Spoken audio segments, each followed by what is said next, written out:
Élevez le nom de l'Éternel Yahweh Allah. Élevez le nom de l'Éternel Yahweh Allah. L'être qui est et qui existe. L'être qui est et qui existe. L'être qui nous a fait avec amour. L'être qui nous a fait avec amour. L'être qui donne le souffle de vie. L'être qui nous donne le souffle de vie. Alors aujourd'hui, nous allons parler du feu du Saint-Esprit. Comment les gens vendent leur âme.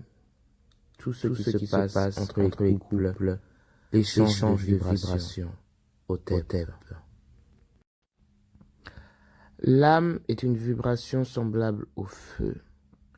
À la naissance, toutes les créatures sont brûlantes, elles sont saines, elles sont remplies à 100% de ce feu, ce qu'on appelle les enfants, les nouveau-nés, les bébés, les neufs. Le rôle de la mère est d'alimenter ce feu. Vous allez me dire comment on alimente le feu, c'est en donnant de l'amour, de la patience, de la présence, des bisous. C'est comme ça que le feu s'alimente. Jusqu'à la maturité de l'enfant, tout comme un homme, maintenant un feu de bois. Il faut toujours être présente pour ce petit être qui est avec vous, car c'est un être saint. Ceux qui sont orphelins seront aidés par la mère nature.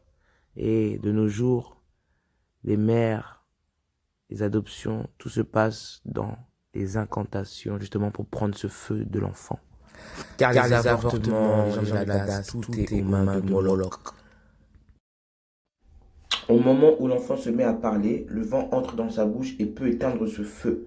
C'est-à-dire que l'enfant peut commencer à pécher, à dire des gros mots, même si inconsciemment, ça éteint le feu. C'est pour ça qu'il est important que les parents, que la mère soit à côté pour faire son éducation. Cela est le commencement du péché physique, d'où l'importance du rôle de la mère de reprendre les erreurs de ce dernier en lui expliquant les bonnes et mauvaises choses afin de maintenir ce feu céleste. Parce que l'enfant, justement, il ne sait pas ce qu'il fait, donc il copie, il prend ce qu'il y a dans la nature. Parce que parler, c'est un péché. Parler pour rien, ça qu'il est dit de tourner 7 fois sa langue dans sa bouche avant de parler. Parce que 7 est le chiffre de l'éternel. C'est-à-dire réfléchissez avant d'ouvrir la bouche, de faire entrer le péché dans votre corps céleste et d'éteindre ce feu céleste. Donc, à l'âge adulte, les humains s'intéressent au sexe, qui est un orifice égal et semblable à la bouche pour les femmes. Vous voyez bien qu'il y a des lèvres sur le visage et des lèvres en bas du corps. C'est les orifices. C'est pour ça que les deux, on les appelle les lèvres. Et pour l'homme, cela est semblable à la langue. Mais il faut savoir que la femme aussi a un clitoris qui est une langue. Vous voyez, il y a les lèvres et la langue pour la femme. Et l'homme, il n'a que la langue. C'est tout. Il n'a que la langue, voilà, pour émettre le liquide sacré par ses testicules, un peu comme les glandes salivaires.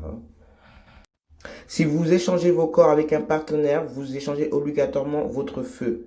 Si cette personne n'a pas de feu, vous remplissez son temps par 50%. Exemple, si votre feu céleste est à 60% de sa force et que votre partenaire détient 20%, vous diminuerez votre feu de 20%.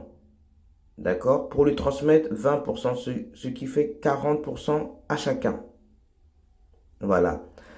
Donc, vous voyez, ça vous abaisse et elle, vous la montez, votre partenaire. Car le sexe est la voie du partage et la bouche émet la voix pour le partage. Certains disent, quand je couche avec telle ou telle personne, j'ai la poisse. Et d'autres disent, cette personne me porte chance. C'est pour cela qu'il ne faut pas forniquer, car ça perd votre force. Donc, quand vous avez un être mauvais, c'est-à-dire qu'elle ne suit pas les lois, elle est dans le monde, sa vie, c'est les boîtes, c'est tout, je ne juge pas. Mais elle est vraiment pas dans les lois célestes, dans les lois, elle est vraiment pas. Mais elle aura quand même 1%, parce que l'Éternel est bon. L'Éternel, tout ce qu'il fait est bon. Donc il a quand même 1% de feu, parce qu'il y a le souffle de vie, c'est minimum 1%. C'est pour ça qu'il est dit que le soleil se lève pour les bons et les mauvais. Étant donné que l'âme est le feu, celui qui vend son âme, il donne ses 1%, c'est-à-dire les derniers pourcents, c'est-à-dire qu'il ne veut pas son souffle de vie. Donc, il le donne à Belzébuth. C'est pour ça que vous avez vu le terme 1% patronal. Vous voyez, c'est un jeu, c'est pour la djena, la maison, comme on dit, pour avoir un appartement, vous êtes prioritaire, je sais pas quoi. Tu vois, c'est-à-dire qu'ils ne veulent pas de trône dans les cieux, ils préfèrent avoir leur trône sur terre. D'où le nom patronal, vous voyez. Donc, il a vendu ses 1%, c'est-à-dire que vous ne pouvez pas nous dire que le Christ va vous sauver. Le Christ vous incite à être comme lui. Vous comprenez? Donc, ça, je dis vos mensonges que Jésus sauve, ce n'est pas vrai. C'est un blasphème. Que chacun alimente son feu céleste pour atteindre les 100% ou la moyenne, afin d'être christique. Beaucoup de gens n'oublient pas de brancher leur portable, mais eux oublient que leur propre temple de le brancher. Ils oublient de le brancher. C'est dommage.